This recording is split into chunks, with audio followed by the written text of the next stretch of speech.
Hi, I'm Matt from Tubby Tarot. Today is kind of a special day for me because I get to speak about something that was suggested to me by one of my regular commenters, and it's such a cool subject. Stick around; it's coming up right now.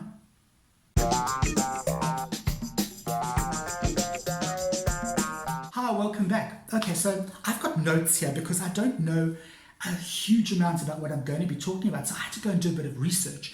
But thank you, and for the life of me, I can't remember your name, but thank you very much, the person who recommended this in one of my other videos. They recommended I do this video, and it's a video on South African spiritualism and South African, specifically African kind of magic in my country.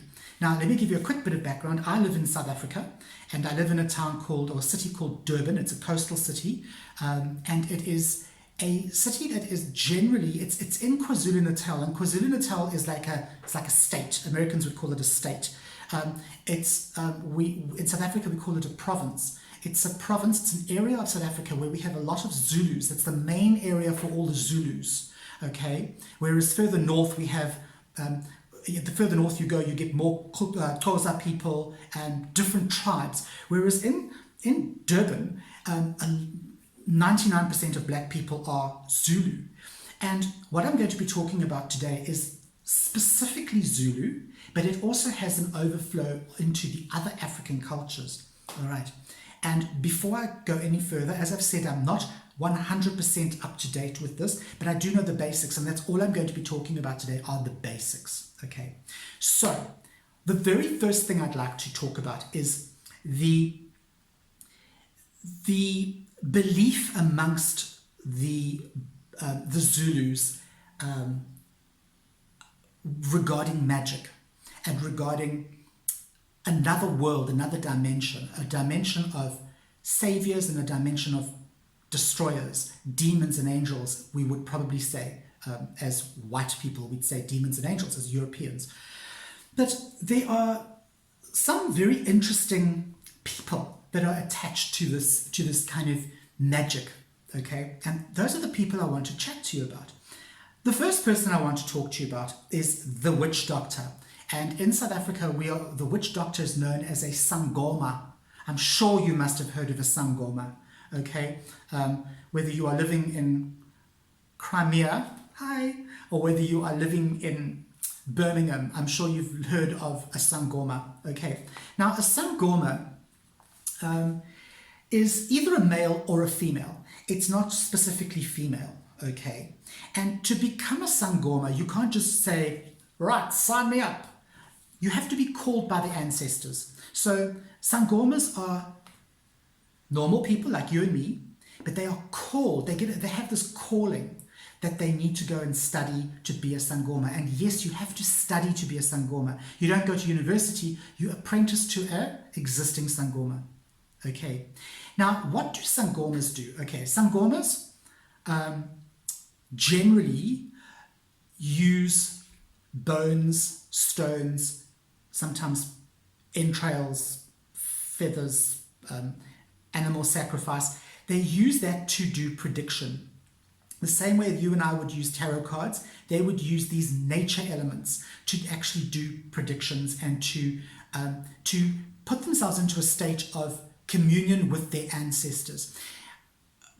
Within this system of magic, there isn't really a god that they talk to, SANGOMAs talk to. It is generally the ancestors. The ancestors have moved on and have become the gods. And so these are the people that the witch doctor or the SANGOMA speaks to. Witch doctor is it's a derogatory term, by the way. You don't call them witch doctors, okay? It has a terribly negative connotation. So you say the word SANGOMA, all right? SANGOMAs work within a nature-based system. So they would use, as I said, bones and stones and bits of wood and that sort of thing. SANGOMAs need a lot of training. It's training that you can't become a SANGOMA in 2 months. In fact, you probably can't become a SANGOMA in less than 10 years. All right, it's an ongoing thing. You would apprentice to an existing SANGOMA. And that Sangoma would teach you or pass on all of their knowledge that they have been taught by their Sangoma. Okay, and this is how it works, all right? It's not just, as I say, something you go and study in college or at university. Now, Sangomas can either be good or evil. Generally, they're a combination of both. So they can either use their abilities to heal or to harm. And sometimes one Sangoma will do both things, all right, without really thinking too much about it. So that is the Sangoma. Now, there is another person that we get in South Africa, very, very closely linked to the Sangoma. But these people are mainly rural and tribal doctors. So they would be, or healers, they would be called your traditional healer. You don't have to be a Sangoma to be a traditional healer, okay? But all Sangomas are traditional healers anyway, all right? Traditional healers are, I suppose we'd call them herbalists. They work with healing balms and ointments and tinctures and teas and that sort of thing. And they always work for the good. So your traditional healer is a healer. They heal, all right? Traditional healers sometimes will use more esoteric means, but generally a traditional healer is very practical and very herbal and very hands-on, in that they will make the herbs, they will crush the stuff into powders, and they will then give you something to take to heal you or to cleanse you or to clean you out. Okay, so that is the second type of magical person within the South African context.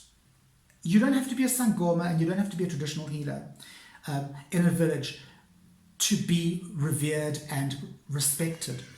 A lot of villages have, well, all villages actually have what they call a wise man or a wise woman. Okay, the wise man or wise woman of the village. This can be a Sangoma, but generally it's not. It's just an elder.